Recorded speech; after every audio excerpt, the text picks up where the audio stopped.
चल निकल। ये क्या कर रहा है? आप एक लफ्ज भी मत बोलिए। एक लफ्ज? कौन सा लफ्ज? मेरा मतलब आप बीच में मत आइए। रुक जा। नाम का है रे तेरा? बाबू ये बाबू भैया मेरा नाम है, तेरा नाम कैसे रखता है? मेरा नाम है। और तू सुन, मैं इधर का मालिक हूँ, वॉचमैन नहीं हूँ। मेरा भी कुछ बोलने का हक बनता है। राम श्याम। अरे तू कोई भी आम हो, तू अपना सामान उठा और अंदर जा। मार साले का खोपड़ी तोड़ साले का। मेरा साले तोड़। अरे एक लफ्ज? कौन सा लफ्ज? मैं अब भैया पीछे मत बोलो।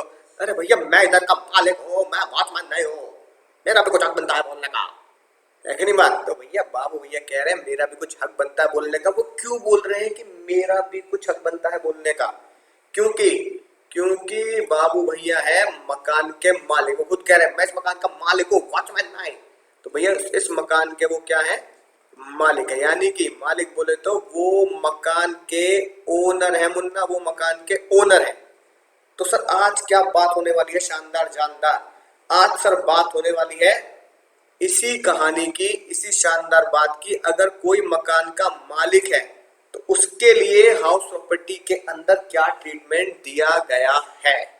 तो दोस्तों पहले एक शॉर्ट में बात बता देता हूं। अब तक हम क्या पढ़ चुके हैं सर? अब तक हम पढ़ चुके हैं 23A 23B और घर जाओ और 3 घंटे सो लो वैकेंसी 23A चार सेक्शन हम पढ़ चुके हैं। और आज शुरुआत करते हैं बाबू भैया की नजरों से कि भाई ये मकान के अगर मालिक बाबू भैया है तो बाबू भैया के लिए टैक्स ट्रीटमेंट क्या होगा, हाउस प्रॉपर्टी में क्या लिखा है।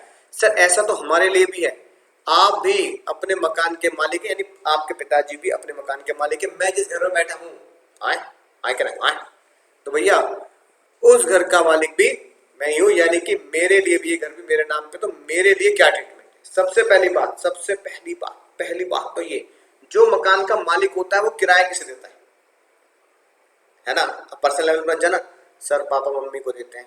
ये नहीं पूछ रहा कि पापा मम्मी को देते हैं नहीं देते, लेकिन अगर मम्मी मकान के मालिक है या पापा मकान के मालिक है तो क्या खुद को किराया देते होंगे? नहीं ना। अगर बाबू भैया मकान के मालिक और खुद उस मकान में रह रहे हैं तो बाबू भैया खुद को थोड़ी किराया दे रहे हैं। श्याम किराया दे रहा है, अक्षय कुमार किराया दे रहा है, लेकिन बाबू भैया किराया खुद को सेल्फ रेंट नहीं पे करते। अगर सेल्फ रेंट नहीं पे करते, तुम ना सुनो बहुत ध्यान से, बहुत खतरनाक बात। अगर सेल्फ रेंट नहीं पे करते तो जीएवी का क्या होगा सर? जीएवी का राइट। तो जब आप फॉर्मेट बनाओगे सबसे पहले क्या लिखोगे हम? जीएवी। तो खेल रहे हैं, GAV minus municipal tax paid by owner, right. फिर क्या बचता है? एनएवी। ठीक है मुन्ना, अब मुझे बताओ जीएवी क्या लिखूं? क्या खुद को किराया दे रहे हो? एक्चुअल रेंट तो नील होगा। अगर मैं खुद अपने मकान में रह रहा हूं तो खुद को किराया थोड़ी दे रहा हूं। अब ये खुद को किराया नहीं दे रहा तो बाकी चीजें निकाल कर फिर रेंटल वैल्यू, म्युनिसिपल वैल्यू भी टैक्स कर दोगे। हाउस प्रॉपर्टी का पर्पस क्या है? हाउस प्रॉपर्टी का पर्पस पहले ही लेक्चर में हम जान चुके हैं सर। हाउस प्रॉपर्टी का एक ही पर्पस है, the purpose of the head is rent को टैक्स करना। जो रेंट की इनकम है ना, जो रेंट की इनकम है उसे टैक्स करना है। यानी कि जो मेरा रेंट के नाम से, जो मेरा किराए के नाम से या बाबू भैया को किराए के नाम से कैश इनफ्लो आ रहा है, उस कैश इनफ्लो पर क्या दें आप? टैक्स दें। वो कैश इनफ्लो, क्योंकि इनकम टैक्स डिपार्टमेंट की नजरों में वो कैश इनफ्लो आपकी क्या बनती है? इनकम बनती है। इनकम बोले तो कमाई बनती है, और अगर कमाई बन रही है तो भैया उस पर क्या देना पड़ेगा मुन्ना? कमाई पर तो टैक्स देना पड़ेगा। अब मैं यही तो कह रहा हूं फाइनेंस मिनिस्टर साहब से, मैं यही कह रहा हूं, अरे भैया, अरे महाराज जी सुनो तो मेरी बात सुनो तो। अगर मैं अपने मकान में खुद रह रहा हूं और खुद के मकान को बोलते हैं, खुद रहने को बोलते हैं सेल्फ ऑक्यूपाइड, खुद मैंने उस मकान को ऑक्यूपाइड कर रखा है तो इसलिए क्या बना? Self occupied. अगर मैंने मकान को खुद ऑक्यूपाइड कर रखा है और खुद उसमें रह रहा हूं तो भैया कैश इनफ्लो क्या है मेरा? ये बता दो कैश इनफ्लो क्या है? का मुन्ना का ये कहा, ये तो बताओ कैश इनफ्लो कहा भैया? कैश इनफ्लो कहां से आया? अगर भैया कैश इनफ्लो नील है, अगर मुन्ना मुन्नियों कैश इनफ्लो अगर नील है तो यही मैं फाइनेंस मिनिस्टर साहब को समझा रहा हूं सर, कैश इनफ्लो नील है तो भैया जीएवी जबरदस्ती क्यों निकाल रहे हो आप? फिर रेंटल वैल्यू मानकर, म्युनिसिपल वैल्यू मानकर, whichever is higher, standard rent मानकर, विच एवर इज लोअर, ये सब कर करा के जीएवी निकालने की जरूरत ही क्या है? जब आपका पर्पस ही क्या था, रेंट पे टैक्स लगाना, और जब रेंट ही नहीं है तो फिर टैक्स क्यों लगा रहे हो, ये बताओ। तो भैया मैं तो नहीं खेलूंगा fair rental value, municipal value, whichever is higher, higher से, है ना। इस हिसाब से अगर आप खेलने लगे तो पता क्या होगा, बहुत तगड़ा नुकसान होगा। कैसे, सोचो। Fair rental value, municipal value, whichever is higher. मान लो fair rental value 1 lakh, municipal value 1.5 lakh, whichever is higher 1.5 lakh, है ना। स्टैंडर्ड रेंट, मान लो स्टैंडर्ड रेंट आ रहा है 2 लाख, ठीक है, whichever is lower 2 lakh, right. और उसके बाद क्या आएगा सर, उसके बाद आ जाएगा आपका एक्चुअल रेंट। एक्चुअल रेंट क्योंकि आप खुद मकान के मालिक हैं और आप सेल्फ ऑक्यूपाइड करते हैं, तो एक्चुअल रेंट हो गया निल। अब निल हो गया तो विच एवर इज लेस, जो एक्सपेक्टेड रेंट आया, और निल विच एवर इज हायर लेते हैं, हायर लेके क्या आएगा 2 लाख।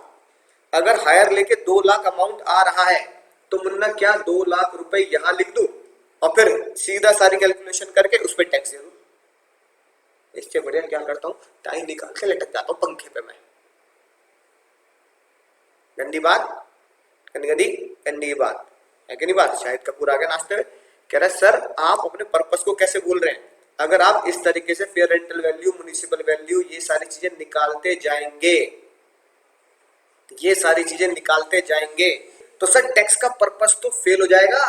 टैक्स का पर्पस क्या है, सिर्फ कैश इनफ्लो पर टैक्स लेना, सिर्फ कैश इनफ्लो पर टैक्स लेना। तो फिर भैया कैश इनफ्लो पे अगर टैक्स निल आएगा, क्योंकि मेरा कैश इनफ्लो ही निल है, तो फिर fair rental value, municipal value का झोलझाल क्यों कर रहे हो सर। उसकी वजह से तो विच एवर इज हायर लेते हैं एंड में, और whichever is higher end में आएगा तो 2 लाख रुपए मेरी वैल्यू बनेगी। तो भैया 2 लाख रुपए पे टैक्स दे दूं जबरदस्ती, जबकि मेरा कैश इनफ्लो क्या है, निल है। तो सर मैं लटक जाऊंगा किसी दिन। मैं संसद भवन में ऐसा करता हूँ, संसद भवन में जाके लेट जाता हूँ, है कि नहीं बात। मिट्टी डाल देना मेरे ऊपर आप। तो फाइनेंस मिनिस्टर का दिल पिघल गया, उन्होंने कहा अरे यार हम जानते हैं fair rental value, municipal value, whichever is higher और standard rent whichever is lower, जिसे हम एक्सपेक्टेड रेंट बोलते हैं। एक्सपेक्टेड रेंट और एक्चुअल रेंट आपका सेल्फ ऑक्यूपाइड में निल आएगा, तो विच एवर इज हायर हमेशा एक्सपेक्टेड रेंट की वैल्यू आएगी जो 2 लाख थी, ठीक है। तो हम ये अत्याचार तुम्हारे ऊपर नहीं करते, जाओ जी लो अपनी जिंदगी, जा सिमरन जा जी ले अपनी जिंदगी। तो सर क्या कहा होगा फाइनेंस मिनिस्टर साहब ने, तो उन्होंने एक बहुत शानदार बात बोल दी। अगर कैश इनफ्लो निल है, क्योंकि आपकी प्रॉपर्टी सेल्फ ऑक्यूपाइड है, तो सेल्फ ऑक्यूपाइड प्रॉपर्टी की जीएवी निल।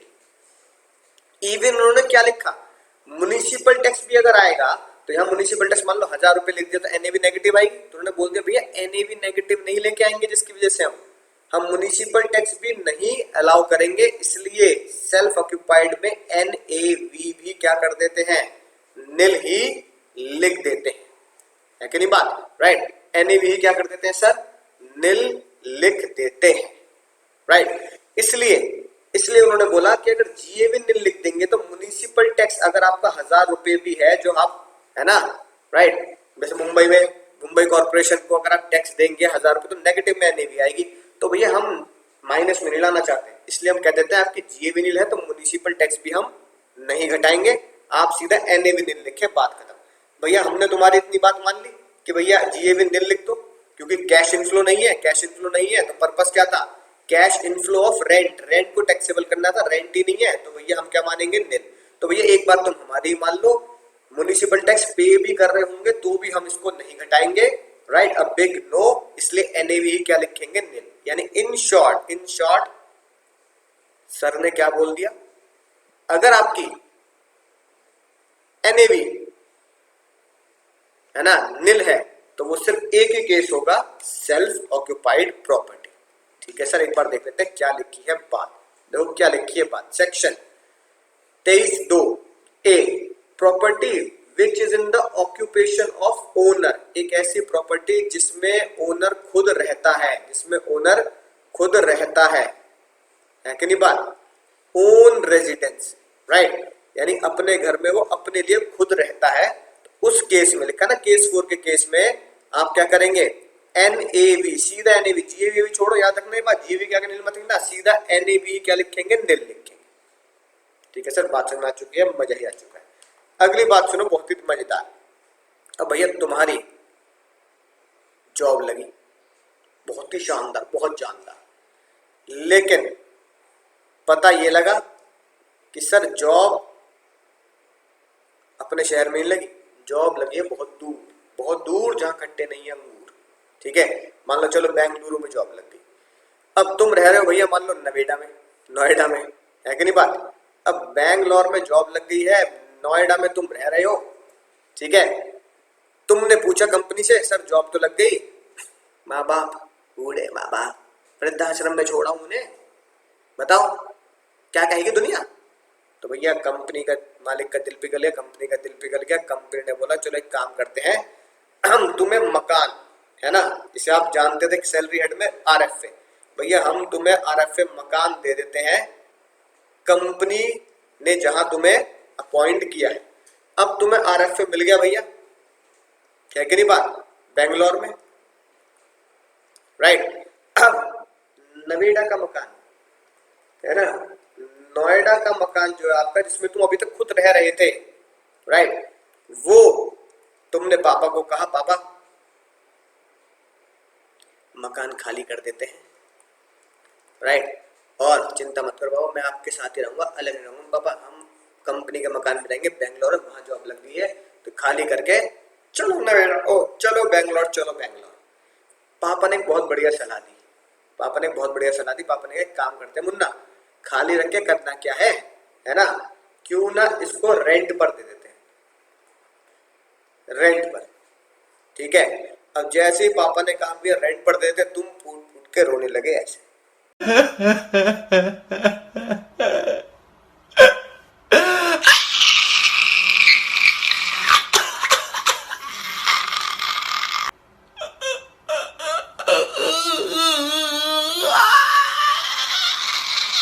पापा कह रहे क्या हो गया भाई, अरे क्यों रो रहा है इतने बुरी तरीके से, ये तो बता। पापा यही वो मकान है पापा, यही वो मकान है जिसमें आपने मुझे जहर पेटे बजाए, जिसकी वजह से मैं आज इतना काबिल बना। यही वो मकान है जिसके अंदर, है ना, मैं पिट पिट के पढ़ा करता था, है ना, जिसकी वजह से मैं आज इतनी ऊंचाइयों पे पहुंचा हूँ, और आप, है ना, इस मकान को किराए पे देना चाहते हो। यही वो मकान है जिसकी यादों के सहारे, तेरी याद चाहती है, ये गाने का, तेरी यादों के सहारे, है ना, मैं जिंदगी गुजारूंगा। जब भी सोचूंगा हाँ भाई वो मकान है, वहां जाएंगे यार, लोग छुट्टियां मनाने विदेश जाएंगे, लोग छुट्टियां मनाने, है ना, पहाड़ों पे जाएंगे, कहीं भी जाएंगे, लेकिन भैया मैं जाऊंगा अपनी छुट्टियां बनाने अपने पुराने मकान में। पापा आप कह रहे हो पापा मकान किराए में दे दे। पापा कह रहे अरे भैया रो मत मुन्ना, रो मत, चल ठीक है कोई बात नहीं, अब तू नहीं चाहता तो मकान किराए पर नहीं जाएगा। अब क्या करें उसका, पापा मैं यादों को किराए पे नहीं दूंगा। बेटे ने बोल दिया पापा कुछ भी हो जाए, जान चली जाए, यादों को रेंट पर नहीं दिया जाता, यादों को रेंट पर नहीं दिया जाता। अब क्या करें फिर, तो हुआ ये कि जो मकान था, है ना, नोएडा वाला, उस मकान के दरवाजे पर ताला लगा दिया गया और चाबी रखी आपने अपने पास, है ना, यानी चाबी किसके पास है, चाबी आपके पास है। क्या उस मकान के बाहर कहीं भी क्या ये बोर्ड लगा हुआ है टू लेट का या हाउस फॉर रेंट, क्या ऐसा बोर्ड लगा हुआ है जो मैंने पिछले लेक्चर में आपको दिखाए थे, क्या इस तरीके का board for rent to let क्या लगा हुआ है, कि पापा चाहते थे ऐसा बोर्ड लगे लेकिन तुमने लगने नहीं दिया क्योंकि यादों को किराए पर नहीं देते। नहीं सर, ऐसा बोर्ड कहीं नहीं लगा हुआ। अगर ये बोर्ड लगा हुआ ही नहीं है ना, तो इसका मतलब ये वैकेंसी नहीं है मुन्ना। अगर ये बोर्ड नहीं लगा तो that means there is no vacancy. Vacancy तो जब होती जब यहाँ पर टू लेट का बोर्ड लटका होता, राइट, और मकान किराए पर नहीं गया होता, सिर्फ बोर्ड लटका रहता, भैया आ जाओ मकान किराए के लिए खाली, तो हम उसे वैकेंसी कहते हैं। लेकिन यहाँ पर टू लेट का बोर्ड लटका नहीं है, हाउस फॉर रेंट का बोर्ड लटका नहीं है, तो आप इसे वैकेंसी नहीं बोल सकते। मकान खाली जरूर है, चाबी किसके पास है, आपके पास है, लेकिन फिर भी आप इसे क्या नहीं कहेंगे, वैकेंसी नहीं कहेंगे, क्योंकि यहाँ पे टू लेट आउट का बोर्ड नहीं है। तो सर इसे क्या बोलेंगे, इसे फाइनेंस में इसे भी इक्वल टू सेल्फ ऑक्यूपाइड क्या बोला जाएगा सर, इसे भी इक्वल टू सेल्फ ऑक्यूपाइड बोला जाएगा सर, इसे भी इक्वल टू सेल्फ ऑक्यूपाइड ही बोला जाएगा, सेल्फ ऑक्यूपाइड ही बोला जाएगा। मुन्ना ये बात कहाँ लिखी है सर? ये बात लिखी है केस नंबर 5 में, property which could not be let out due to employment, property which could not be let out due to employment, employment की वजह से कुड नॉट बी ऑक्यूपाइड, तुम उसको ऑक्यूपाई नहीं कर पा रहे, यानी उसमें रह नहीं पा रहे। किसकी वजह से सर? मैं रह नहीं पा रहा मकान में, मैं ऑक्यूपाइड नहीं कर पा रहा मकान को सिर्फ और सिर्फ एम्प्लॉयमेंट या बिजनेस की वजह से, कि मेरा बिजनेस या मेरा एम्प्लॉयमेंट किसी और क्षेत्र में है, उसकी वजह से मैं ये काम नहीं कर पा रहा, अपने मकान में खुद नहीं रह पा रहा। लेकिन मैंने उसके घर के बाहर टू लेट आउट का बोर्ड भी नहीं लगाया, ना ही उसके बाहर फॉर रेंट, मकान किराए के लिए खा लिया, ना ये बोर्ड लगाया। तो फाइनेंस मिनिस्टर साहब ने बोला, मुन्ना सेक्शन 23(2)(b) क्या बोलता है? यही बोलता है, if house can not be occupied by the owner, अगर एक मकान मालिक के द्वारा ऑक्यूपाइड नहीं है, रहा नहीं जा रहा उस मकान के अंदर, क्यों व्हाई दिस कोलाबिलिटी? क्योंकि एम्प्लॉयमेंट या बिजनेस उसका एक दूसरे प्लेस पर है। अब वो दूसरा प्लेस है ना, राइट, मोस्टली दूसरे शहर में होता है, सेम शहर में भी हो सकता है, जिसकी वजह से, क्योंकि उसका एम्प्लॉयमेंट और बिजनेस दूसरे शहर में है, दूसरी जगह पर है, जिसकी वजह से उसे उस एम्प्लॉयमेंट वाली बिल्डिंग में रहना पड़ रहा है ना, जो उसकी नहीं है। Building does not belong to him, building does not belong to him. तो क्या होगा? तो फिर हम क्या करेंगे सर? ऐसे मकान में है ना, जिसका ताला आपने लगाया और चाबी आपके पास है, और आप उस मकान में रह नहीं पा रहे because of the employment at other place, तो उसकी जीएवी और म्युनिसिपल टैक्स तो छोड़ो, उसकी एनएवी, नेट एनुअल वैल्यू ही क्या मानी जाएगी? निल मान ली जाएगी। बोलो सर, मजा ही आएगा सर, मजा ही आएगा सर। अब ये बताओ कितने मकान, है ना, अब ये बताओ एक तरीके से कितने मकान सेल्फ ऑक्यूपाइड माने गए? ठीक है ना, कितने मकान सेल्फ ऑक्यूपाइड माने गए? सर 2 मकान सेल्फ ऑक्यूपाइड माने गए। एक आपने केस 4 में पढ़ा है, जिसमें मैं एक्चुअली में खुद रह रहा हूँ, जो आपका और मेरा केस है, बाबू भैया का केस है, जिसमें हम एक्चुअली में खुद रह रहे हैं। और केस 5 जिसमें मैं रह नहीं पा रहा क्योंकि एम्प्लॉयमेंट मेरा कहीं और है या बिजनेस मेरा कहीं और है। 2 है, तो 2 सेल्फ ऑक्यूपाइड केस बने, यानी केस 4 और केस 5 दोनों ही क्या बने? केस 4 और केस 5 दोनों ही सेल्फ ऑक्यूपाइड है, केस 4 और केस 5 दोनों ही सेल्फ ऑक्यूपाइड है। इसलिए मैंने फाइनेंस मिनिस्टर को बोला, सर सेक्शन में थोड़ा आसान सा ही रख दो, है ना, सेक्शन 23 तो चल ही रहा है, कुछ ऐसा रख दो आसानी से याद हो जाए। फाइनेंस मिनिस्टर बोला, अच्छा आपको आपने बच्चों को क्या बताया सर? मैंने बताया कि भाई सेल्फ ऑक्यूपाइड के 2 केस बनते हैं, केस 4 केस 5 दोनों सेल्फ ऑक्यूपाइड के, एक में एक्चुअली में हम रहते हैं और एक में हम इसलिए नहीं रह पा रहे कि हमारी जॉब या बिजनेस दूसरी जगह पर है, लेकिन उस मकान की ताली हमारी जेब में है, हम उसे टू लेट या लेट आउट नहीं करने वाले। तो उन्होंने कहा 2 केस बताया आपने, केस 4 5, इसलिए सेक्शन भी 23(2). ए कौन सा? इसमें मैं एक्चुअली में खुद रह रहा हूं, सेक्शन भी 23(2). 23(2) मतलब 2 केस सेल्फ ऑक्यूपाइड के, 23(2) मतलब 2 केस सेल्फ ऑक्यूपाइड के, 23(2) मतलब 2 केस सेल्फ ऑक्यूपाइड के, 2 केस सेल्फ ऑक्यूपाइड के, 2 केस सेल्फ ऑक्यूपाइड के, राइट। ए में मैं खुद रह रहा हूं, राइट, और बी में मैं खुद नहीं रह पा रहा due to employment at other place. Sir ये आपने कुछ रेड पेन से कुछ लिख रखा है सर, ये जे बता दो सर, जे क्यों लिख रखा है आपने? ये इसलिए लिख रखा है कि बड़े राज की बात और बहुत ही शानदार केस है। केस आया भैया दिल्ली का, है ना, दिल्ली हाई कोर्ट का केस आया, जस्टिस अवध बिहारी, है ना, रोहतांगी, इनका केस है, राइट। जस्टिस है तो मतलब जज साहब का। अब सुनना, बहुत ही मजेदार केस है, जिससे तुम्हें और पता लगेगा 23(2)(b) की क्या कहानी है।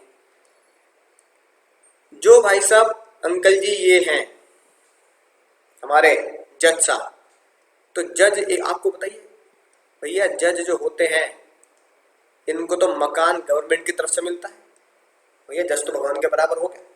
तो भैया जज भगवान को किसकी तरफ से मकान मिला है? हाउस मिला from government of India, Indian government से हाउस मिला, ठीक है ना। अब एक घर तो उनके पास ये है जो गवर्नमेंट ऑफ इंडिया ने उन्हें दिया कि भैया तुम इसमें रहो। एक उनका मकान वहीं पर है, मान लो दिल्ली में ही उनका मकान है, राइट, ये उनका सेल्फ है, इनके बाहर है ना, मकान के बाहर उन्होंने बोर्ड भी अपने नाम का लगा रखा है, राइट, जस्टिस अवध, है ना, अपना बोर्ड भी लगा रखा है कि भैया मैं हूं, राइट, जस्टिस अवध बिहारी, है ना। अब उन्होंने अपना बोर्ड भी लगा दिया नाम का। अब जब गवर्नमेंट ऑफ इंडिया ने कहा भैया हमने तुम्हें मकान दे रखा है, सारा काम काज यहीं से कर लो भैया, है ना, जज हो तुम इतने बड़े हाई कोर्ट सुप्रीम कोर्ट के, तो भैया यहाँ शिफ्ट हो जाओ। अब गवर्नमेंट ऑफ इंडिया के कहने पर या उन मकान मिलने पर यहाँ पे वो शिफ्ट हो गए। जैसे वो यहाँ पे शिफ्ट हुए, अब इनकम टैक्स वालों ने बोला कि भैया ये तो मकान खाली है, इस पर टैक्स लगेगा, हम तो इसकी जीए भी निकालेंगे भैया, पेरेंटल वैल्यू, म्युनिसिपल वैल्यू, ऐसे करके उन्होंने बोल दिया। अब इन्होंने, है ना, अंकल जी ने केस कर दिया, बताओ जज को हरा देगा क्या? जिस जज के पास केस पहुंचा वो कह देगा अपने भाई को हरा दूंगा मैं। तो उन्होंने पता क्या बोला, उन्होंने बोला भैया सेक्शन 23(2)(b) पढ़ तो ले, ओ इनकम टैक्स ऑफिसर, ओ मुन्ना, है कि नहीं बात, 23(2)(b) पढ़ तो ले मुन्ना, ओ दिलीप कुमार पढ़ तो ले इसे। तो क्या पढ़ा, पढ़ना जरा फिर से। अब वकील साहब इनकम टैक्स वाले पढ़ रहे हैं, ऑक्यूपाई नहीं हो पाया ड्यू टू एम्प्लॉयमेंट, है कि नहीं बात, राइट, और he has to decide at other place, उसी जगह पे रहना पड़ रहा है जो उसको बिलोंग नहीं करती। तो यही तो बोला जज साहब ने बोला ये भी तो यही है, उन्हें ऐसे मकान में रहना पड़ रहा है, किसकी वजह से, बिकॉज ऑफ एम्प्लॉयमेंट, क्योंकि उनका एम्प्लॉयमेंट ही ऐसा है जज का कि भैया उनका मकान होना चाहिए कोर्ट के आसपास, कि भैया अगर आज मान लो 10 बजे की हियरिंग है तो झट से, है ना, जज साहब कोई रास्ते में जाम ना मिले, कोई टेंशन ना हो, सीधा 9:45 बजे निकले घर से, 10 बजे सीधा कोर्ट के अंदर घुस गए, कोर्ट के आसपास ही जो रेजिडेंशियल मकान बना रखे गवर्नमेंट ऑफ इंडिया ने, ताकि वो वहीं के आसपास रहे।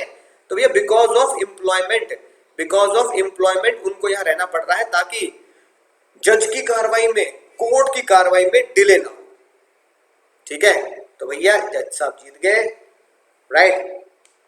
डिसीजन क्या आया कोर्ट का, डिसीजन ये आया कि सेक्शन 23(2)(b) लगता है, सेक्शन 23(2)(b) लगता है, एज पर सेक्शन 23(2)(b) ये एप्लीकेबल होता है इसके ऊपर, house which is given by Indian government and जज साहब has to reside because of his employment की वजह से उन्हें उस मकान में रहना पड़ रहा है जो सरकारी तरफ से मिला है, जिसकी वजह से उन्होंने यहाँ पे ताला लगाया, तो ये भी सेल्फ ऑक्यूपाइड के बराबर माना जाएगा और इसकी एनएवी नील मानी जाएगी। इसलिए सेक्शन 23(2)(b) यही बात बोलता है, ध्यान से पढ़ लें। बोलो हाँ, मजा ही आ गया सर, है कि नहीं बात, सर मजा ही आ चुका है। 23(2)(b) हम पढ़ चुके हैं, इसलिए क्या लिखा है, NAV of case 4 and 5 shall be nil, क्योंकि प्रॉपर्टी आपने लेट आउट नहीं की है। अब जैसे ही ये बात दुनिया को पता लगी, दुनिया वाले, है ना, लोटपुट हो गए। उनमें से बहुत ही खतरनाक, दिमाग का शातिर इंसान, है ना, होशियार सिंह, नाम ही क्या था, होशियार सिंह था। होशियार सिंह आया, होशियार सिंह ने कहा बच्चों क्या मजा आ गया। होशियार सिंह ने जॉब कर रखी थी, यानी कि वो जॉब करता था बढ़िया। होशियार सिंह की सैलरी, होशियार सिंह की income under the head salary थी लेट से 5 लाख, राइट। अब तुम्हें बताइए 5 लाख पे तो आए, राइट, टैक्स निकालना पड़ेगा। चलो 5 लाख से ऊपर मान लेते हैं, मान लो होशियार सिंह की सैलरी थी 7 लाख, ठीक है, अब तो टैक्स निकलेगा ही, कोई टेंशन वाली बात नहीं है ना। अब 7 लाख रुपए की उसकी इनकम थी, उसने सोचा यार कब तक किराए के मकान में रहूंगा, बढ़िया इनकम आ रही, कोई दिक्कत नहीं है, एक काम करते हैं हाउस लोन ले लेता हूं। उसने हाउस लोन लिया, हाउस लोन लिया मुन्ना, ठीक है, कितने रुपए का सर, उसने हाउस लोन लिया 50 लाख रुपए का एट द रेट 10%, राइट। फिर उसने कहा भैया हाउस प्रॉपर्टी की हाउस प्रॉपर्टी की कैलकुलेशन करनी पड़ेगी क्योंकि रेंट आ रहा है, और उस पर खुद रहना शुरू कर दिया। अब घर गया बेचारा वो होशियार सिंह, दिमाग लगाया, तो उसने कहा income under that house property, salary तो ये हो गई, income under that house property. अब क्योंकि उसने मकान सेल्फ ऑक्यूपाइड कर रखा था, है ना, 1 अप्रैल से उस मकान में खुद रहना शुरू कर दिया था, मकान सेल्फ ऑक्यूपाइड कर रखा था, तो उसने बोला सर 23/1/A के हिसाब से, सॉरी 23/2/A के हिसाब से मैंने खुद उसे क्या कर रखा है, सेल्फ ऑक्यूपाइड कर रखा है, तो मुन्ना एनएवी हो गई नील। ठीक है, बिल्कुल सही बात है सर, आप भी कह रहे हो एनएवी नील है, इसमें क्या टेंशन वाली बात है। फिर उसने कहा सर सेक्शन 24 की रिडक्शन आएगी, सेक्शन 24, हाँ सर सेक्शन 24 की रिडक्शन आती है। सेक्शन 24 की रिडक्शन क्या बोलती है सर, पहली रिडक्शन बोलती है 30% ऑफ एनएवी, 30% ऑफ एनएवी, है ना, चिंता मत करो, बिल्कुल डिटेल में जानेंगे इसके बारे में नेक्स्ट लेक्चर में, 30% ऑफ एनएवी। और सर बी रिडक्शन क्या बोलती है, बी रिडक्शन बोलती है sir interest on house loan, interest on house loan. अब सेक्शन 23(2)(A) में और सेक्शन 23(2)(B) में ये लिखा है मुन्ना सिर्फ कि एनएवी नील होगी, मुन्ना एनएवी नील होगी, एनएवी नील है तो इंटरेस्ट तो घटा सकता हूं, हाँ इंटरेस्ट घटा सकते हैं सर, क्यों नहीं घटा सकते। उसने निकाला मुन्ना 50 लाख का 10% इंटरेस्ट दे रहा हूं मैं साल का, तो ये आ गया मुन्ना 5 लाख। मजा ही आएगा सर, ये 30% ऑफ एनएवी नील और इंटरेस्ट ऑन हाउस लोन कितना मुन्ना, 5 लाख, है कि नहीं बात। अब आंसर क्या है, ठीक है सर ये क्या कर रहे हो सर, माइनस में जाएगा, हाँ माइनस में जाएगा, इसे बोलते हैं लॉस, लॉस आया है ना 5 लाख रुपए, क्यों, एनएवी नील, एनएवी में से क्या करना है हमें मुन्ना, क्या लगा रखा है मैंने, माइनस का निशान लगा रखा, माइनस सेक्शन 24, माइनस सेक्शन 24 करूंगा तो क्या होगा 5 लाख, तो लॉस आएगा 5 लाख रुपए। अरे दादा 5 लाख का लॉस आया, 5 लाख का जैसे ही लॉस आया लोग हक्के बक्के रह गए। उसने कहा मुन्ना 5 लाख का लॉस आया, 5 लाख का लॉस जब आता है ना, अगर किसी हेड में अगर लॉस आ रहा है, जैसे 700 में लॉस आ रहा है, तो क्या सर फोड़ ले अपना क्यों सर बोल ले कि लॉस आ गया, ये अकाउंट्स नहीं है मुन्ना, ये अकाउंट्स नहीं है, ये टैक्स है, टैक्स, और टैक्स में लॉस आना खुशी की बात होती है सर, कैसे खुशी की बात होगी। अब तुम्हें लग रहा था सर 7 लाख पे टैक्स दूंगा मैं, तुम्हें बताइए स्लैब रेट तो बहुत अच्छे सिखाया मैंने, यहाँ से यहाँ तक नील, यहाँ से यहाँ तक 5, 10 ऐसे स्लैब रेट सिखाया, राइट, बिजली गिरी थी याद है, तो भैया स्लैब रेट से टैक्स दूंगा कोई बात नहीं। अब जैसे ही मैं 5 लाख लिखूंगा आउटर कॉलम में, ये मेरे आउटर कॉलम हो गया है ना, right, salary, right, house property, ये मुन्ना आउटर कॉलम हो गया। जैसे मैंने माइनस के 5 लाख लिखे, जैसे मैंने माइनस के 5 लाख लिखे, राइट, पीजीबीपी नील, कैपिटल गेन नील और अदर सोर्स भी नील। जैसे मैंने माइनस के 5 लाख लिखे, मेरी जीटीआई कितनी बनी सर, जीटीआई कितनी बनी मुन्ना, जीटीआई कितनी बनी, जीटीआई बनी sir 2 lakh, 7 lakh house property की इनकम माइनस के 5 लाख, जीटीआई बनी 2 लाख। अब मैं होशियार सिंह क्या बोल रहा है, कह रहा है सर मैंने कोई बेईमानी करी, बिल्कुल बेईमानी नहीं की, आपने ही लॉ में लिख रखा है, आपने ही लॉ में लिख रखा है कि अगर कोई भी इनकम किसी हेड की, यानी हाउस प्रॉपर्टी की स्पेशली लिख लो, अगर कोई भी स्पेशल इनकम हाउस प्रॉपर्टी की लॉस में आ जाती है तो वो दूसरे हेड से एडजस्ट हो सकती है। सर ये बात कहां लिख रखी है, ये बात इनकम टैक्स डिपार्टमेंट ने लिखी हुई है, जो मैं तुम्हें बाद में पढ़ाऊंगा, सिर्फ एक सेक्शन बताता हूं तुम्हें। सर ये बात लिखी है section 71, section 71 of income tax act क्या बोलता है, if there is a loss in one head, loss in one head, अगर किसी हेड में लॉस है, सैलरी में तो आ नहीं सकता ना मुन्ना, लॉस किस में आ सकता है सर, हाउस प्रॉपर्टी में आ सकता है, देखो आ रहा है, पीजी में भी आ सकता है। अगर एक किसी हेड में लॉस है, राइट, जैसे कि हाउस प्रॉपर्टी के हेड में लॉस है, then such loss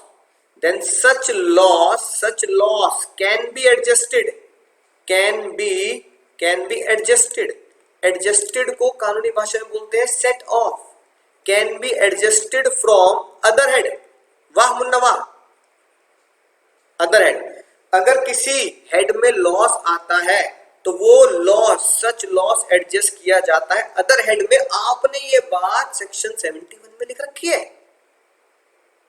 Hoshiyar Singh भी यही कह रहा है, होशियार सिंह कह रहा है मैंने कौन सा पाप कर दिया, मैंने कौन सा किसी की भैंस खोल के भाग गया मैं, भैया हमने भी ये कर रखा है, आपने बोला अगर किसी हेड में लॉस आता है, जैसे मेरा हेड में लॉस आ रहा है 5 लाख का हाउस प्रॉपर्टी में, तो आप दूसरे हेड से एडजस्ट कर लें।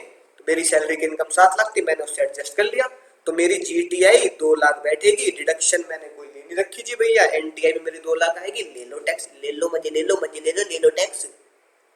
फाइनेंस मिनिस्टर कह रहे हैं बे यार, हमने ही लॉ बनाया और हमारा ही पागल बन गया, ये क्या चक्कर है मुन्ना। तो ये बहुत ही शानदार जानदार टैक्स प्लानिंग की गई, इसे बोलते हैं टैक्स प्लानिंग। क्या ये टैक्स की चोरी है ना? क्या ये टैक्स की चोरी है मुन्ना? ये बता दो, क्या ये टैक्स की चोरी है? क्या मैंने कोई ऐसा काम किया जिस जो चोरी के बराबर हो, बेईमानी के बराबर हो? नहीं, आपने जो बोला मैंने उसी के अकॉर्डिंगली काम किया। आपने बोला सेक्शन 71 में, तो जो सेक्शन 71 ने कहा मैंने तो बस वही काम किया है, ठीक है ना? लोन लेना चोरी है, पाप है ना? सेक्शन 71 के अकॉर्डिंगली एक हेड के लॉस को दूसरे हेड से एडजस्ट, दूसरे हेड के प्रॉफिट से, है ना, एडजस्ट करना पाप है। ये लो प्लस का निशान लगा दिया, तो भैया माइनस को प्लस से एडजस्ट कर लिया, इसमें क्या दिक्कत है? राइट। अब दिल पे लगी नहीं लगी बात? दिल से रे, दिल से रे। अब भैया ये बात फाइनेंस मिनिस्टर के दिल पे लगी। उन्होंने कहा यार सेक्शन 71 भी डिलीट नहीं कर सकते, डिलीट कर देंगे तो बेईमानी हो जाएगी, ठीक है? टैक्स प्लानिंग लोग ऐसी करेंगे होशियार सिंह के बाद, तो भैया बाद के लोग, होशियार सिंह ने तो मजे ले लिए, बाद वाले लोग तुम और मैं जो रह गए वो लपेटे गए। उन्होंने कहा बाद वाले लोग भी जानबूझ के यही करेंगे, पहले वो देखेंगे कि भैया मेरी सैलरी कितनी है 7 लाख, फिर जानबूझ के हाउस प्रॉपर्टी के लोन का झोलझाल करा करेंगे। तो भैया बाद वाले लोग बेईमानी ना करें, बाद वाले लोग इस टैक्स प्लानिंग का अननेसेसरी फायदा ना उठाएं।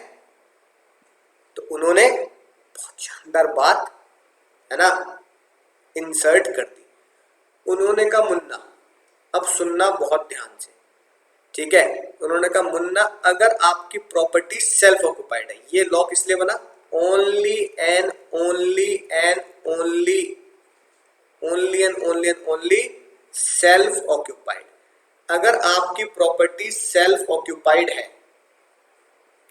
ठीक है, तो गारंटी है ना? सेल्फ ऑक्युपाइड देखो या, तो गारंटी है सेल्फ ऑक्युपाइड के केस में एनएवी तो निल है, और फिर आपका इंटरेस्ट भी आ रहा होगा। इंटरेस्ट आने की वजह से आपका लॉस आएगा, तो सेल्फ ऑक्युपाइड में तो गारंटी क्या आना है? लॉस ही आना है। सर अगर इंटरेस्ट ना हो, इंटरेस्ट जीरो हो तो कुछ भी नहीं आएगा, निल आ जाएगा, और इंटरेस्ट हुआ तो लॉस आएगा, क्योंकि एनएवी निल है ना मुन्ना। अगर एनएवी निल है तो 30% ऑफ एनएवी भी निल हो गया, इंटरेस्ट भी निल हो गया, तो आंसर निल। अगर इंटरेस्ट अगर है तो माइनस में आएगा। तो भैया ओनली सेल्फ ऑक्युपाइड में क्या होता है? या तो आंसर होता है नेगेटिव या आंसर होता है निल। तो भैया मोस्टली लोग क्या कहेंगे? नेगेटिव आंसर आएगा। तो सेल्फ ऑक्युपाइड के केस में, only and only self occupied के केस में फाइनेंस मिनिस्टर साहब ने बोला मुन्ना अब सुनना, मुन्ना अब सुनना। अगर सेल्फ ऑक्युपाइड का केस है तो अगर लोन का पर्पस, तो तुमसे पूछा जाएगा भैया लोन का पर्पस क्या है? पर्पस बता, पर्पस, ठीक है, पर्पस बता।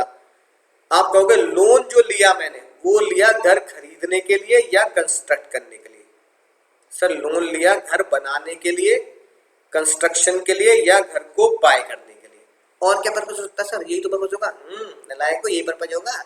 एक और पर्पस हो सकता है लोन की रिपेयर मेंटेनेंस के लिए, लोन के रिपेयर करने के लिए, हाँ, है ना? कुछ दिन पहले मेरी माता जी ने भी लोन लिया था रिपेयर करने के लिए अपने घर के लिए, राइट? तो सुनना ध्यान से, सिर्फ और सिर्फ सेल्फ ऑक्युपाइड में ही राज की बात लगने वाली है, सेल्फ ऑक्युपाइड में ही ये राज की बात लगने वाली है। सर क्या है सर? अगर आपने घर लिया है बनाने के लिए और सेल्फ ऑक्युपाइड है तो मुन्ना जान चली जाए, जान चली जाए, मैक्सिमम आपको डिडक्शन मिलेगी 2 लाख रुपए की। पूरी तेरी मैयारी, ये क्या हो गया? और अगर रिपेयर के लिए लोन लिया है, रिपेयर के लिए, तो डिडक्शन मिलेगी मैक्सिमम 30,000 रुपया की। यानी कि अगर आसानी से आपको बात याद करनी है तो मैं यहाँ पे ये लिख सकता हूँ, if the house property is self occupied then deduction of interest shall be interest calculated और 2 लाख रुपए विच एवर इज लेस। और अगर सेल्फ ऑक्युपाइड प्रॉपर्टी है और रिपेयर के लिए लोन लिया है तो interest shall be interest calculated, जितना आपने कैलकुलेट किया, और 30,000 रुपए which ever is less. Sir ये होगी बात बहुत ही खतरनाक। अब अपने इस केस में क्या होगा? सर अपने इस केस में क्या होगा जो आपने ये हमें बताया, अगर जे कैसे भैया, ठीक है, तो यहाँ पे अब जो होशियार सिंह ने किया बहुत साल पहले की बात है। अब क्या होगा? अब मैं कहूंगा लगा लो कांटे, यहाँ कांटे लगेंगे सर, ठीक है, क्योंकि मुन्ना अब इसमें कुछ अलग आपको झोलझाल करना पड़ेगा। फिर मैं यहाँ पे भी इसको हटाऊंगा, ठीक है ना, यहाँ फिर से सॉल्व करेंगे। अब क्या करके? सर ये वाला लॉ लगाकर। क्या हाउस प्रॉपर्टी सेल्फ ऑक्युपाइड है? लेट आउट है। House property sir self occupied है। सेल्फ ऑक्युपाइड है, लोन किसके लिए लिया? कंस्ट्रक्शन के लिए, रिपेयर के लिए। तो हमने मान लिया कि भैया यहाँ पे जो लोन लिया गया था 50 लाख रुपए का, है ना, अगर क्वेश्चन साइलेंट है तो क्या अज्यूम करेंगे? आपने अज्यूम कर लिया कंस्ट्रक्शन या परचेज के लिए लोन लिया था, ठीक है ना, construction at the rate 10%। Sir loan इसके लिए लिया गया। अब अगर इसके लिए लोन लिया गया तो मैं क्या लिखूंगा? मैं लिखूंगा 50 लाख का 10% interest is equal to interest calculated 5 lakh, और सेल्फ ऑक्युपाइड की लिमिट, और सेल्फ ऑक्युपाइड की limit 2 lakh, whichever is less, जो इसमें से कम है, राइट। तो 5 लाख और 2 लाख विच एवर लेस क्या बनेगा सर? 2 लाख बनेगा, राइट। एनए भी 2 लाख, इंटरेस्ट भी 2 लाख, तो फाइनल आंसर क्या आएगा? 2 लाख। तो आउटर कॉलम में कितना लिखूंगा? माइनस के 2 लाख। मुन्ना अब कम से कम कुछ तो है ना, कम से कम कुछ तो वैल्यू बढ़ेगी और आंसर आपका जीटीआई आएगा। पहले कितना आ रहा था सर? 2 लाख, अब जीटीआई पहुंच चुका है आपका 5 लाख रुपए। तो मेरे दोस्तों बात समझ में आ चुकी है इंटरेस्ट को कैसे कैलकुलेट करना है in case of self occupied property. तो चलिए दोस्तों देख लेते हैं कैसे लिखा है इस बात को लॉ में। तो छोटा सा एसआर के आपके लिए लाया हूं, लेकिन ये बात ध्यान रखना, ये एसआर के सिर्फ काम आने वाला है अगर आपकी property only and only self occupied है। सर क्या कहता है ये एसआर के? सबसे पहली बात तो ये लोन लिया हो आफ्टर 1/4/99, है ना, आफ्टर या ऑन, है ना, 1/4/99 को लोन लिया हो या 99 के बाद लिया हो। सर बहुत साल बीत गए, बहुत साल। तो क्वेश्चन में थोड़े चांस कम होते हैं कि लोन पीरियड आपका 99 से पहले का कर दे, 1 अप्रैल 99 से पहले का कर दे, लेकिन फिर भी याद रखना है लोन लिया आफ्टर 99, यानी क्वेश्चन में 99% लोन 1/4/99 यानी कि 1 अप्रैल 1999 के बाद ही लोन मिलेगा। दूसरी बात, लोन का पर्पस क्या है? लोन लेने का पर्पस है या तो आपने अपनी प्रॉपर्टी यानी घर को परचेस करना है या कंस्ट्रक्ट करना है। ठीक है सर, बात समझ में आ गई। 1 अप्रैल 1999 के बाद लोन लिया हो और वो कंस्ट्रक्शन या परचेस के लिए लिया हो। अगर कंस्ट्रक्शन के लिए लिया है मुन्ना, अगर कंस्ट्रक्शन के लिए लिया है तो वो कंस्ट्रक्शन 5 साल में पूरा हो गया हो। 5 साल कहां से लेने हैं? जिस साल आपने लोन लिया उस साल को एंड कर दो और फिर 5 साल ले लो। तो बोले तो अगर क्वेश्चन में आया, सुनना ध्यान से, अगर क्वेश्चन में आया भाई साहब ने लोन लिया, होशियार सिंह ने लोन लिया मुन्ना, मान लो जून 2010 में, क्वेश्चन में कुछ ऐसे लिखा हुआ है ना कि जून 2010 में लोन लिया है, राइट। तो उसका कंस्ट्रक्शन, और लोन का पर्पस क्या है? परचेज नहीं, कंस्ट्रक्शन में तो टाइम लगेगा। उसका कंस्ट्रक्शन खत्म हो चुका हो 5 साल के अंदर। तो 5 साल कैसे करूंगा? पहले जून 2010 वाला ईयर एंड कर दो। जून 2010 वाला ईयर एंड कब होगा सर? ये होगा एंड 31 मार्च 2011। 31 मार्च 2011 को एंड हो गया। अब जब ये ईयर एंड हो गया, अब यहां से 5 साल गिनने हैं। तो पहला साल है ना मार्च 2012, फिर 13, 14, 15 और 16, यानी कि मार्च, है ना, 31 मार्च 2016 तक, 31 मार्च 2016 तक क्या हो चुका हो? कंस्ट्रक्शन कंप्लीट हो चुका हो। तो एक तरीके से देखा जाए तो ये तो पूरे साल मिल गए भाई। 31 मार्च 2011 से 31 मार्च 2012, 1, 2, 3, 4, 5 साथ के साथ यहां से लेकर यहां तक भी तो एक्स्ट्रा टाइम मिल गया, 11 महीने का, 10 महीने का। हाँ सर वो भी मिल गया।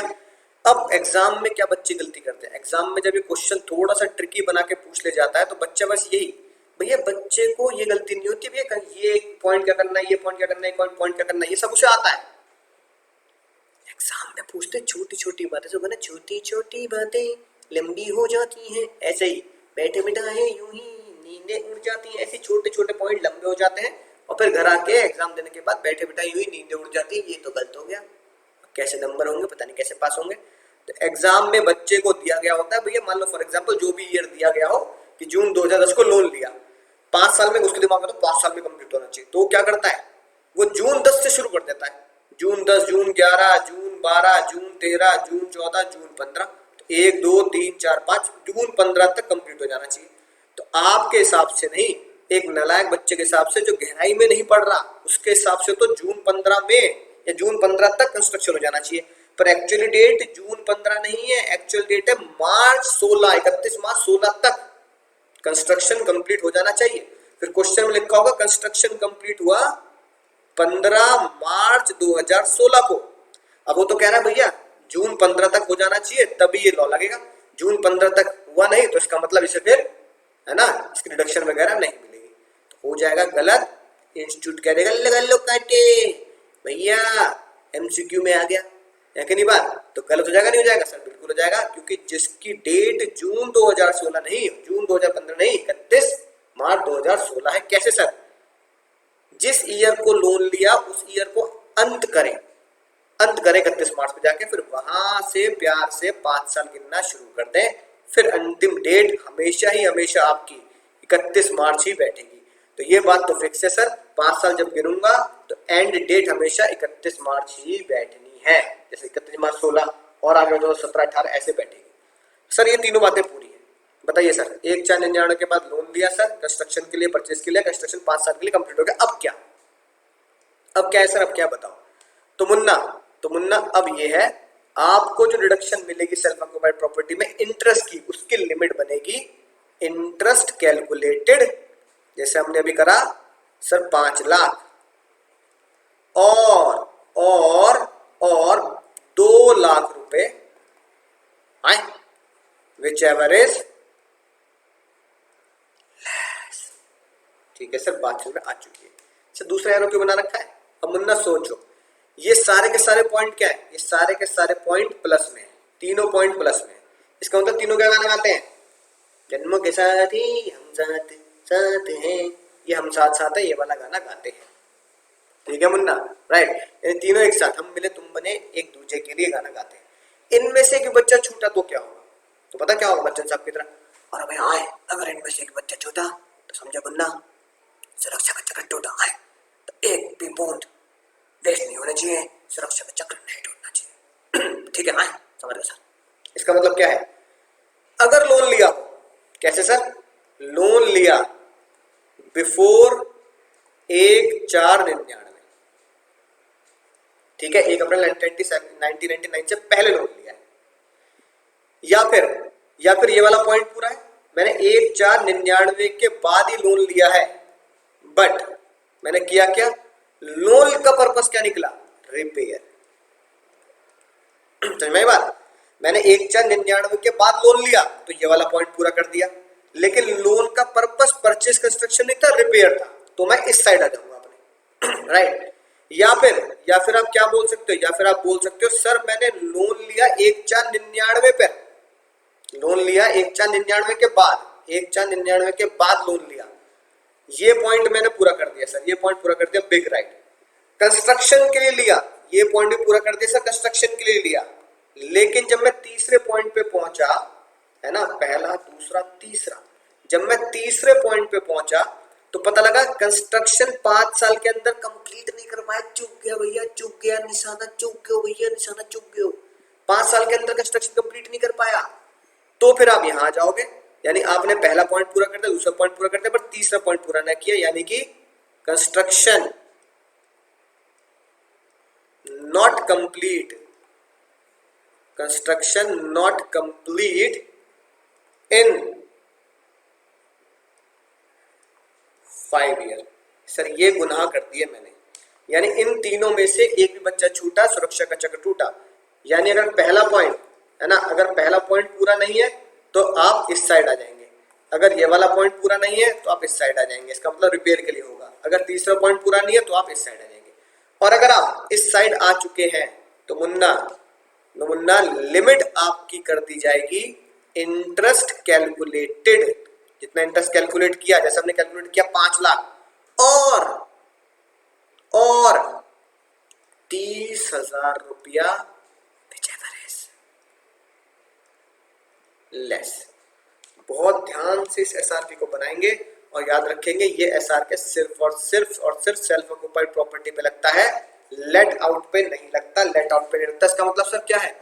लेट आउट में कोई लिमिट नहीं है, यानी इसका मतलब राज की बात, खतरे की बात क्या बनाएंगे? रेड पेन से लिखना जहां भी एसआरके बना रहे हो अपने नोट में, क्या? No limit in let out. बोले तो केस नंबर 1 हो, केस नंबर 2 हो, केस नंबर 3 हो, कोई लिमिट नहीं है केस 1 2 3 में, राइट? केस 4 और 5 में ही ये लिमिट है।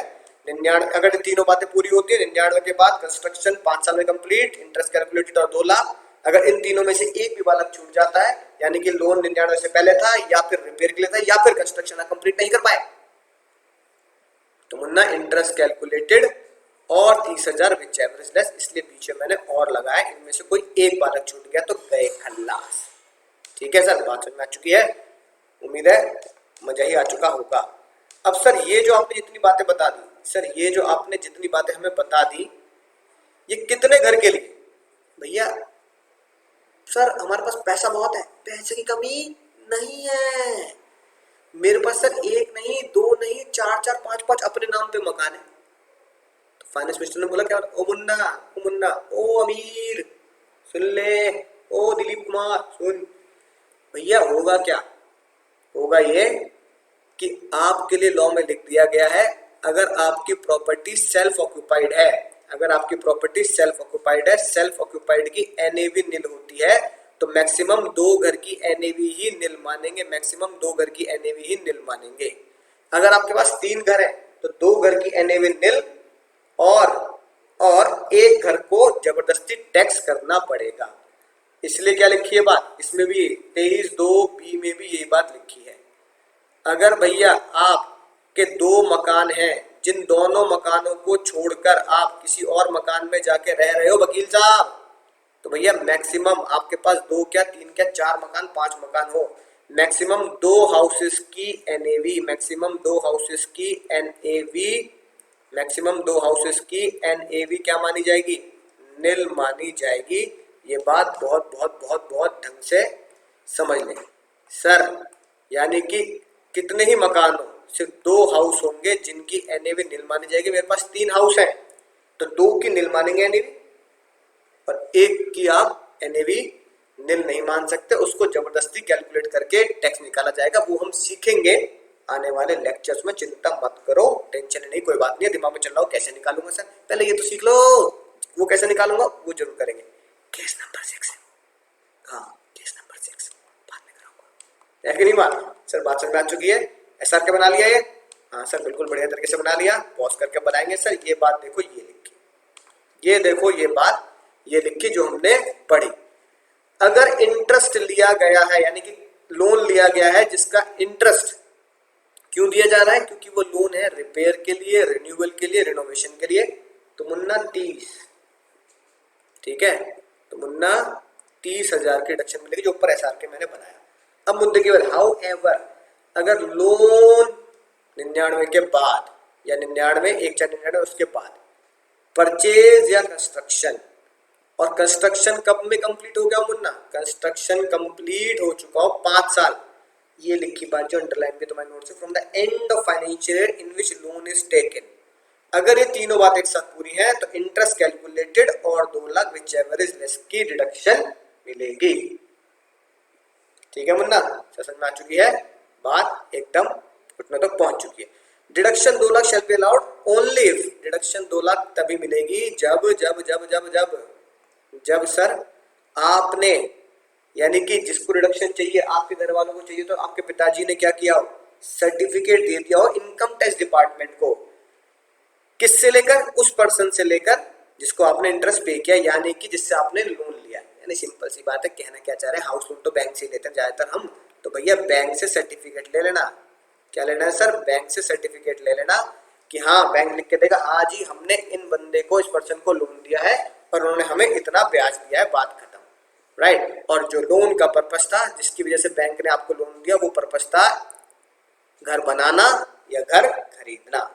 उम्मीद है सर समझ में आ चुकी होगी बात। सिंपल सर्टिफिकेट आपको लगाना है, ठीक है मुन्ना? हाँ सर बात समझ में आ चुकी है। सर कुछ क्वेश्चन दिख रहे हैं धनाधन धनाधन धनाधन, ठीक है। इन क्वेश्चंस को क्या करना है सर, होमवर्क में करना है बहुत शानदार जानदार तरीके से, क्योंकि तुम थोड़ा सा दिमाग लगाओगे तो मैं अगले लेक्चर में क्वेश्चन सॉल्व कर दूंगा सर। अब हम क्या करेंगे, हम कुछ भी नहीं करेंगे, अब हम जाएंगे थोड़ा सा पुरानी यादों में, धुंधली यादों में, जहां हमने कुछ क्वेश्चंस करने थे वैकेंसी, तो वैकेंसी की तरफ चलते हैं। चलिए दोस्तों, उम्मीद है 87 आपने बहुत शानदार तरीके से कर लिया होगा। बैलेंस शीट तो मिला ही ली होगी, बैलेंस शीट मिलाने आते आंसर तो पहुंच चुके होंगे, लेकिन मेरा फर्ज है कराना। तो देखो पहला क्वेश्चन सॉल्व करते हैं, केस नंबर 1, ठीक है। पहले तुम्हें लगेगा सर पूरी कहानी दिमाग में घुमानी पड़ेगी। अगर जो लॉ में लिखी है बात 23(1)(c) में लिखा है, if because of the vacancy, if because of the vacancy actual amount is less than AR is less than ER, then GAV is equal to AR, right? इतनी बड़ी कहानी सर मैं लिखूंगी एग्जाम में लिखने के लिए, ये लाइन और ये कोटेशन एग्जाम में चिपकाने के लिए चिपका के आएंगे बहुत बढ़िया तरीके से। अब बात करते हैं शॉर्टकट क्या, जो मैंने तुम्हें सिखाया, जो कोई नहीं सिखाएगा, मैंने तुम्हें सिखाया है सर। इक्वेशन बना ली हमने, है ना, दिमाग लगाया बहुत बढ़िया, इक्वेशन बना ली सर। क्या बना ली सर, इक्वेशन।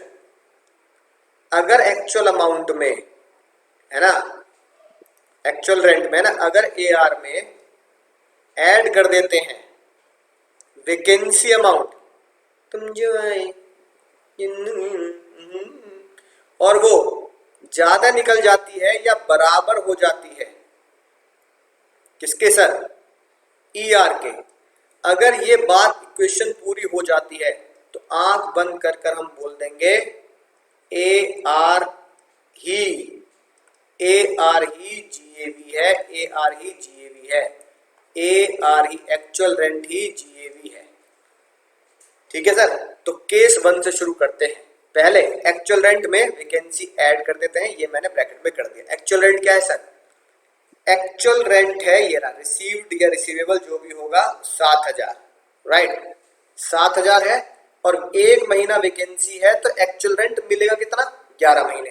तो एक्चुअल रेंट हो गया सर 7000 इंटू 11, सर ये हो गया 77,000, ठीक है सर। एक्चुअल रेंट हो गया 7000 इंटू 11 77,000, प्लस वैकेंसी 1 महीने में उसके जीवन, और वो ये बोलता वैकेंसी तू नहीं होती मेरे जीवन में, तो बहुत ऊंचाई पे जाता। अब वो है तो कितने का नुकसान हुआ, या अगर वो नहीं होती तो कितने कमा लेता, कितने कमा लेता, और ये बता कितने कमा लेता। वो कहता मैं 7000 रुपए 1 महीना और कमाता, 7000 रुपए कमा लेता, यानी टोटल वो कमा लेता 84,000 रुपए, ठीक है, यानी 84,000 टोटल भाई तू कमा लेता, ठीक है। समझ में आगे बात।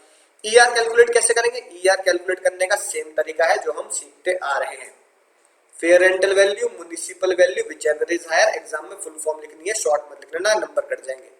फेयर रेंटल वैल्यू पूरे साल की कितनी है सर, फेयर रेंटल वैल्यू है 9000, तो पूरे साल की कितनी हुई सर, 9000 इंटू 12। तुम तो मुझसे तेज कैलकुलेटर चला लेते हो, साथ साथ चलाते रहना, ठीक है, इतने रुपए। म्युनिसिपल वैल्यू कितनी है sir, 10,000, 10,000 into 12 1,20,000। Whichever is higher, higher क्या आ गया सर, 1,20,000।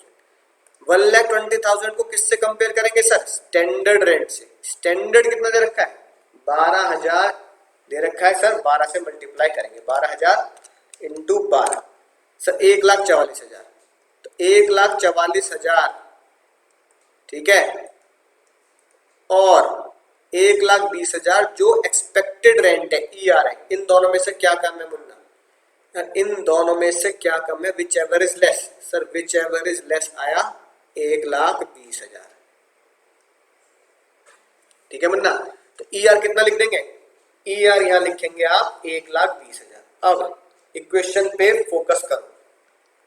अगर AR प्लस वैकेंसी जो 84,000 है ज्यादा है या बराबर है, ज्यादा है या बराबर है 1/20 से, ज्यादा है या बराबर है 1/20 से, ये बताओ सर। ना ज्यादा है ना बराबर है, एआर और वैकेंसी कम है।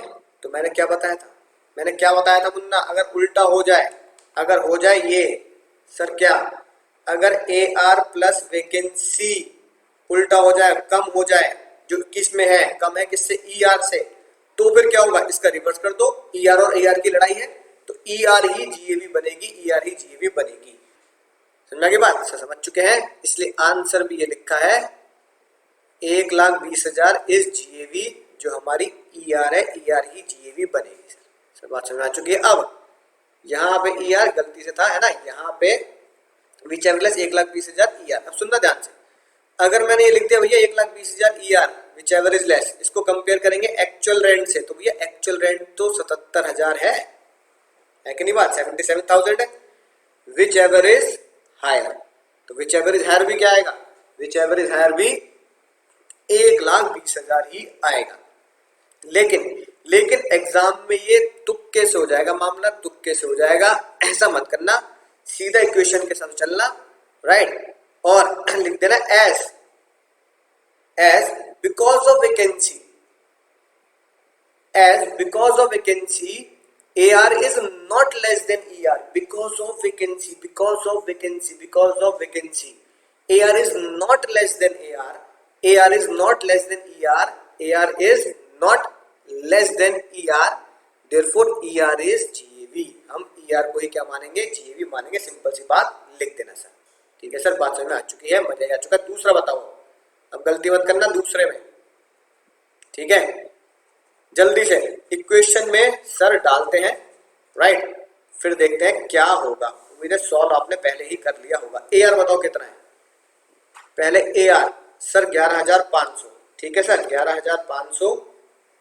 कितने महीने वैकेंसी रही यहाँ भी सर, एक महीने, तो 11 महीने एआर मिलेगा सर, 1,26,500 सर, ये आया 1,26,500, ठीक है सर। वैकेंसी कितने महीने रही, एक महीने, ठीक है, एक महीने। हमने बोला यार से भैया तेरी जिंदगी वैकेंसी ना होती तो कितना कमा लेता, वो कह रहा मैं 11,500 और कमा लेता, वैकेंसी नहीं होती तो और एक महीने काम करता, तो टोटल कितने कमा लेता, प्लस 11,500 टोटल, वो कह रहा है सर मैं कमा लेता 1,38,000, ठीक है ना, 1,38,000, राइट, 11,500 इंटू 11, ठीक है ना, यहाँ 1,38,000 कमा लेगा। फिर बात किसकी आती सर, फिर से बात आती ईआर की। ईआर कैसे निकालते हैं, राइट, फॉर्मूला तुम्हें अब तो रट ही चुका है, fair rental value, municipal value, whichever is higher, higher और standard rent, whichever is lower, जो लोअर होता है वही हमारा ईआर होता है, ठीक है। अब चेक कर लेते हैं, fair rental value sir 13,000 into 12, 156,000, 156,000। Municipal value कितनी है सर, 9,000 इंटू 12, 108,000। इसमें से क्या कम है, क्या ज्यादा है sir, whichever is higher, 156,000। Standard rent कितना दे रखा है, 11,000, 11,000 into 12, 132,000। Whichever is lower, lower क्या है सर, लोअर आया है 132,000, राइट। तो भैया ईआर आ गया 1,32,000। अब इसको यहां पुट कर देते हैं सर 1,32,000। अब बताओ क्या ये क्वेश्चन पूरी होती है सर, 1,38,000 क्या ज्यादा है 1,32,000 से, बिल्कुल ज्यादा है सर, बिल्कुल ज्यादा, क्वेश्चन पूरी होती है।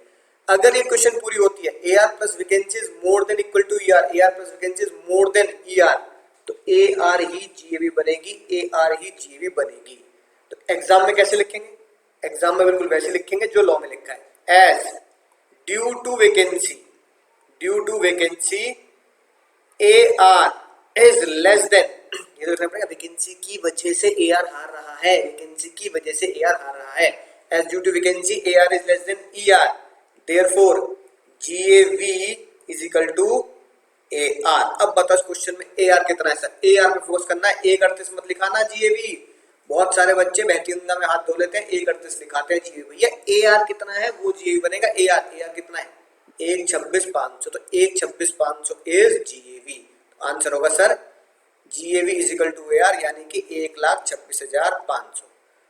तो यहाँ पर 500 ऐड कर देंगे, है कि नहीं बात। 1,26,500 इज आंसर। मजा आएगा सर। केस 3 बोले, केस 3 बोले बिना टेंशन के, केस 3 बोले। अब तो उम्मीद है सर समझ चुके होंगे बात, राइट। बताओ जल्दी केस 3 क्या है सर, चेक कर लेते हैं सर। ए आर कितना है, rent received actual rent 16,000, vacancy इस बार 2 महीने है, तो ए आर 10 महीने मिलेगा, है ना। 16,000 इंटू 10 यानी बोले तो 1,60,000। 1,60,000 मेरा इस बार क्या बनेगा सर, ए आर बनेगा। इसमें वैकेंसी अमाउंट ऐड कर दे, यानी कि कितने रुपए 2 महीने और कितने कमा लेता तो 32 दिन की वैकेंसी नहीं होती सर, 2 महीने और कमाता, यानी कि 16,000 इंटू तो 32,000 रुपए और कमा लेता। ठीक है, 32,000 और हो जाते, तो टोटल कितने हो जाते, टोटल कितने हो जाते सर 1,60,000 प्लस 32,000, तो ये हो जाते सर 1,92,000। सर ये वाली बात पूरी हो गई। ई आर निकालनी पड़ेगी सर, ई आर तो निकालनी पड़ेगी। ई आर निकालो जल्दी से, ई आर तो मुझे भी निकालनी पड़ेगी। Fair rental value, municipal value, whichever is higher. ठीक है, fair rental value, municipal value, whichever is higher. Fair rental value 16,000 into 12, 16,000 into 12 192,000, 192,000। Municipal value 18,000 into 12, 18,000 into 12, ये आ गया sir 216,000, 216,000। Whichever is higher 216,000। किससे compare करेंगे sir, इसको compare करेंगे standard rent. Standard rent कितना है सर 16,000 इंटू 12 यानी 192,000। Whichever is lower, lower आ गया सर 192,000, और जो विच एवर इज लोअर होता है वही मेरा ई आर होता है। तो ई आर कितना हो गया, ओ 192,000। ई आर भी क्या हो गया 192,000। मजा आएगा सर। अब क्या बताओ, इक्वेशन पूरी हो रही है नहीं हो रही है, इक्वेशन पूरी हो रही है नहीं हो रही है सर, बिल्कुल हो रही है सर। इक्वेशन में क्या बना रखा है, ए आर प्लस वैकेंसी अगर ज्यादा है ई आर से या बराबर है ई आर के, ए आर प्लस वैकेंसी अगर बराबर भी है ई आर के, ए आर प्लस वैकेंसी या तो ज्यादा है या ए आर प्लस वैकेंसी बराबर भी है ई आर के। हाँ सर यहाँ बराबर आ रही है, तो ए आर को ही, तो ए आर को ही जीएवी का ताज मिलेगा, ए आर को ही जीएवी का ताज मिलेगा। ए आर कितना है, ए आर कितना मुन्ना इस क्वेश्चन में, ए आर है सर 160, तो हमारी जीएवी क्या बनेगी 160। सर आंसर बिल्कुल मैच कर गया। और ये लिखेंगे as due to vacancy a r is less than और equal to e r, therefore GAV is equal to A r. ये आप एग्जाम में चिपका के आएंगे लाइन, इसे जीकेपीएल कर लेना, इस लाइन को जीकेपीएल कर लेना, जीकेपीएल कर लेना, खोट के पी लेना। सर आखिरी क्वेश्चन की तरफ बढ़ते हैं, है ना, बहुत ही शानदार जानदार क्वेश्चन है। आखिरी क्वेश्चन की तरफ बढ़ते हैं। वैकेंसी का पूरा कॉन्सेप्ट घुटनों तक पहुंच चुका है। ए आर कितना है, ए आर कितना है सर, ए आर है हमारा 20,000 पर मंथ, 2 महीने की वैकेंसी। कितने महीने की सर वैकेंसी, 2 महीने की, तो 20,000 इंटू 2 महीने की वैकेंसी है, तो 20,000 इंटू 10 यानी कि 2 लाख रुपया। सर 2 लाख रुपया मिला, वैकेंसी 2 महीने की है यानी 20,000 इंटू 2 40,000 रुपए की वैकेंसी का अमाउंट। टोटल कितना हो गया सर, टोटल हो गया 2,40,000 रुपए टोटल हो गया सर। ई आर सर निकालना पड़ेगा, ई आर बिल्कुल निकालना पड़ेगा, जल्दी से निकाल दो। Fair rental value, fair rental value है सर 12,000 रुपए, तो 12,000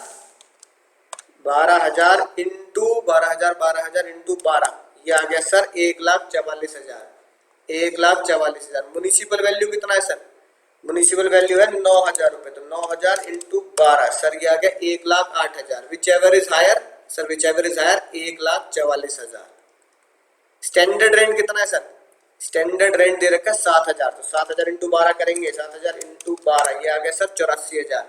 which ever is lower sir, whichever is lower, जो लोअर है वही एक्सपेक्टेड रेंट है, 84,000 ही एक्सपेक्टेड रेंट हो गया, 84,000 एक्सपेक्टेड रेंट हो गया, 84,000 ही एक्सपेक्टेड रेंट हो गया। अब यहाँ पे आ गया 84,000, अब यहाँ पे आ गया 84,000। अब बताओ क्या ये इक्वेशन पूरी हो रही है या नहीं हो रही। AR और वैकेंसी मिलाकर, AR और वैकेंसी मिलाकर क्या ज्यादा है और बराबर है? हाँ सर, बिल्कुल ज्यादा है ER से। AR वैकेंसी 2,40,000, ER वैकेंसी 2,40,000, जो ज्यादा है ER से। तो फिर क्या होता है? अगर ऐसा है तो AR ही GAV बनती है, AR ही GAV बनती है, और AR 2,40 नहीं है, AR है 2 लाख। तो हमारी GAV कितनी होगी सर? 2 लाख। आंसर मैच हो चुका है 2 लाख। ठीक है मुन्ना, बहुत बहुत बहुत शातिर क्वेश्चन थे, बहुत शानदार क्वेश्चन थे। बोलो सर, मजा ही आ चुका है। राइट, अब आते हैं सर क्वेश्चन 89 पर, जो आप बिल्कुल बढ़िया तरीके से कर चुके होंगे, आप समझ भी चुके होंगे। जो केस नंबर 3 में दे रखा है, क्योंकि इसमें सोलो है। क्या है सर? सोलो है, साथ में सोलो के साथ साथ वैकेंसी भी है। तो सर सोलो प्लस वैकेंसी, यानी ये क्वेश्चन बनता है 23(1)C प्लस 23(3), दोनों मिला के। सिंपल है, कोई टेंशन वाली बात नहीं, बिल्कुल सिंपल क्वेश्चन है। राइट, आप समझ ही चुके हैं, जिसमें कोई टेंशन वाली बात है नहीं। सर हमें मुद्दा क्या है? हमें GAV निकालनी आनी चाहिए बस। ठीक है ना, GAV निकालनी आनी चाहिए। अब क्योंकि वैकेंसी है, मैं इसे वैकेंसी के तौर पर ही सॉल्व करूंगा, मैं इसे वैकेंसी के तौर पर ही सॉल्व करने जा रहा हूं। सर हमारी इक्वेशन थी AR में अगर वैकेंसी ऐड कर दें, AR में अगर वैकेंसी ऐड कर दें और ये ज्यादा है या बराबर है ER के, तो AR ही GAV बनती है, देन AR ही GAV बनेगी, यहां सर ये बात हम समझ चुके हैं, कोई टेंशन नहीं है। अब मुझे बताओ AR कितना है क्वेश्चन में पढ़कर? एक्चुअल रेंट कितना है? सर एक्चुअल रेंट है, it is let out for 4 महीने एंड सेल्फ ऑक्युपाइड 6 महीने। वैकेंसी देखो, वैकेंसी है 2 महीने, ठीक है, 4 महीने लेट आउट हुआ है, सेल्फ ऑक्युपाइड है 6 महीने, यानी एक्चुअल रेंट कितना है? एक्चुअल रेंट तो सर 4 महीने का ही आया है। ठीक है ना, राइट। म्युनिसिपल वैल्यू इतनी, fair rental value standard rent इतना, और इट ये लिखी बात, इट वॉज लेट आउट 32,000 रुपए पर महीना। तो एक्चुअल रेंट कितने महीने आया? 4,000, 4 महीने आया मुन्ना, 4 महीने आया है। बाकी 8 महीने क्या रहा? 8 में से 6 महीने तो हम खुद रहे, 8 में से 6 महीने तो खुद रहे और 2 महीने वैकेंसी रही। तो 6 महीने खुद रहूंगा तो रेंट नहीं आएगा, वैकेंसी हुई तो भी रेंट नहीं आएगा, तो 4 महीने ही किराया आएगा। तो 4 महीने किराया कितना हो सर? 32,000 into 4, sir 1,28,000, 1,28,000 sir. तो मैंने यहां लिख दिया 1,28,000। वैकेंसी कितने महीने है? वैकेंसी कितने महीने है? वैकेंसी सर, वैकेंसी 2 महीने है, 2 महीने। तो यहां वैकेंसी का अमाउंट ऐड करना है। अगर वैकेंसी नहीं होती तो 2 महीने और कमा लेता, 32,000 इंटू 2 है ना, 32,000 इंटू 2 और कमा लेता, 64,000 और कमा लेता। तो वैकेंसी 2 महीने की है तो मुन्ना 2 महीने ही ऐड कर देंगे, 64,000 रुपए, राइट। तो 1,28,000, 1,28,000 प्लस 64,000, 1,28,000 प्लस 64,000, ये आ गया सर 1,92,000, 1,92,000। सर ये क्वेश्चन का आधा काम हो गया।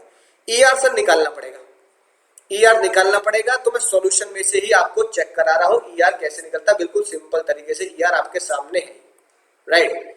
फेयर रेंटल वैल्यू वही 30,000 दे रखी है, 12 महीने, ठीक है। Municipal value whichever is higher आ गया 4,80,000।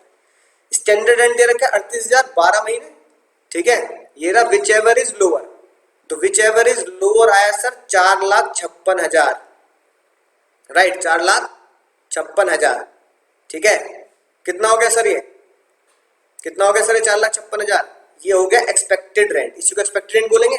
तो भैया ये एक्सपेक्टेड रेंट कितना हुआ? यहाँ कितना लिख दिया एक्सपेक्टेड रेंट? एक्सपेक्टेड रेंट यहाँ लिख दिया 4,56,000, 4,56,000। अब अगर ये होता या तो ये ज्यादा होता, यानी 1,92,000 4,56,000 से ज्यादा होता, या 1,92,000 4,56,000 के बराबर होता। अगर 1,92,000 AR प्लस वैकेंसी ज्यादा होती ER से, तो AR ही GAV बनती, तो AR ही GAV बनती, तो AR ही GAV बनती, ठीक है ना। या फिर 1,92,000 AR प्लस वैकेंसी बराबर होती ER के, तो फिर AR GAV बनती। सर 1,92,000 है, ना ये ज्यादा है ना ये बराबर है 456 के, तो फिर ई आर को ही जीएवी बनानी पड़ेगी। तो ई आर ई मेरा क्या बनेगा, जीएवी बनेगी, क्योंकि ये वाली इक्वेशन प्रूफ नहीं हुई, दिस इक्वेशन नॉट प्रूफ। अगर इक्वेशन प्रूफ नहीं होती तो ई आर ई जीएवी बनेगी, इसलिए आंसर क्या दे रखा है, जीएवी इज 4,56,000। सर मैच हो चुका है। हाँ, नीचे ये प्यार भरी लाइन जरूर लिख के आएंगे जो ये लिखी है, if there was no vacancy. सुनना, ये एग्जाम की लाइन है जो हमें हर हाल में लिखनी है एग्जाम में, इसे GKPL कर लेना एग्जाम के लिए, GKPL, ठीक है, गोट के पी लेना।